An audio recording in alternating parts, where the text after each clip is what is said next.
দীপাবলি ও কালী পুজোর অসংখ্য শুভেচ্ছা জানাই তোমাদের সকলকে। চলো এবছর আমরা কালী পুজোটা বাড়িতে কিভাবে কাটালাম সেটাই ছোট্ট করে তোমাদের সঙ্গে শেয়ার করি।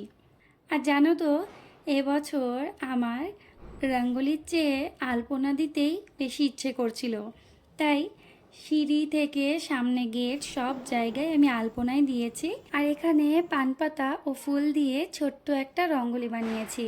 আর পুজো দিয়ে দেওয়ার পরে বাচ্চারা যেহেতু বারবার যাওয়া আসা করছিল, তাই এখানকার সিঁড়িতে যতগুলো প্রদীপ ছিল সেগুলো উঠিয়ে কিছুটা আমি এখানে রেখে দিলাম। আর তারপর দিয়া ও খুশিকে ডেকে নিয়ে আমরা সবাই মিলে বম ফাটাতে শুরু করলাম। তো এই দিকে জানো তো, খুশিকে দেখে আমার একটা কথা মনে পড়ে গেল।